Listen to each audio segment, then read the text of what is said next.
Former intelligence officer demands U.S. Air Force fork over UFO evidence. The former spokesperson of the U.S. Air Force's notorious UFO investigation bureau, Project Blue Book, is demanding the Pentagon make public any evidence it has about aliens having visited Earth, show it to the National Academy of Sciences. Hide it. Show it. We've been waiting for it. We've been waiting for it forever, retired Air Force call. David Shea said to WTOP Thursday. But so far, that hasn't happened, and I don't know why. In 1969, Shea announced the end of Project Blue Book, declaring that the USAF's over 12,000 UFO reports amounted to nothing, no threat to national security, no sign of advanced technology, and definitely no evidence that UFOs were craft from outer space. After that, the Air Force washed its hands of the matter, publicly maintaining it had no further interest in the phenomenon, Politico reported. However, the investigation didn't end. The New York Times dropped a bombshell exposed last December revealing that another UFO investigation program under Defense Intelligence Agency (DIA) auspices had been functioning as recently as 2012. The Advanced Aviation Threat Identification Program (AATIP) began its work in 2009 with an annual budget of $22 million. A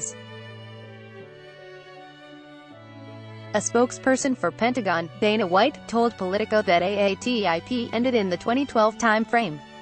It was determined that there were other, higher priority issues that merited funding and it was in the best interest of the DoD to make a change. However, the project's former head, Luis Elizondo, maintains the project never actually stopped and that he continued to head that program until October 2017, when he resigned due to internal pressures that hampered the organization's functioning, Space.com reported.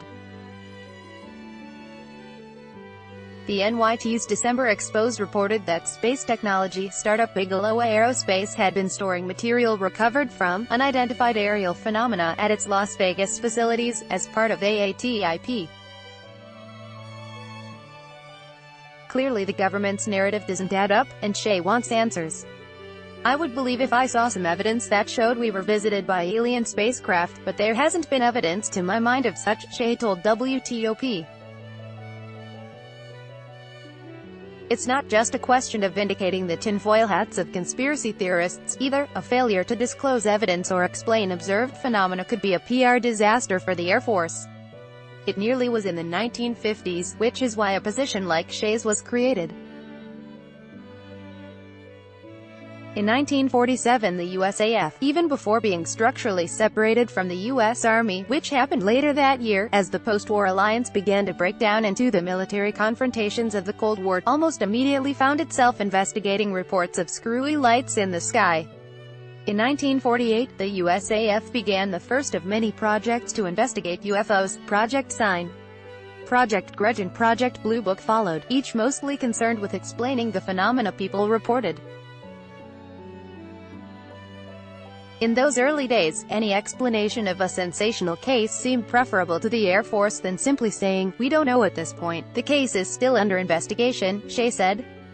The Air Force, ignoring public opinion on the subject, failed to communicate its conviction that UFOs were no cause for alarm and consequently was unable to convince the American public that what it was saying about UFOs was true, Shea said.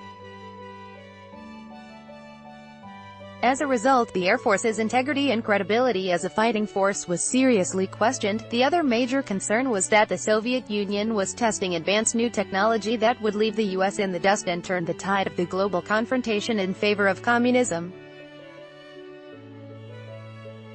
The latter concern remained through the years after Shea declared Project Blue Book closed, and it also served as the driving force behind AATIP. Was this China or Russia trying to do something or has some propulsion system we are not familiar with? A former staffer told Politico on condition of anonymity. The Pentagon's different UFO projects over the years have compiled tens of thousands of cases, and while most of them were explainable, about 5% remain unexplained. Does that mean they were spacecraft from another civilization? Shea said. No, not necessarily. It just means there was not enough data to verify what they were. So that's the problem. The story doesn't change with AATIP, either.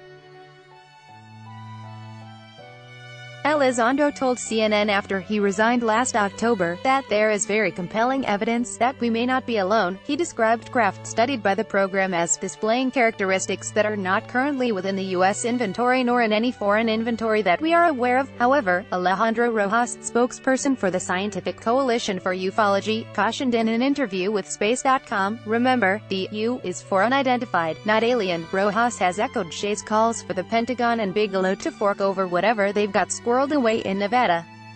"We don't know what these things are," Rojas said, referring to UFOs. "Just because we get uncomfortable with the idea of aliens does not mean we should not investigate. When the people who pilot our most advanced technology say they encounter something that outclasses their aircraft, it would be highly negligent not to investigate."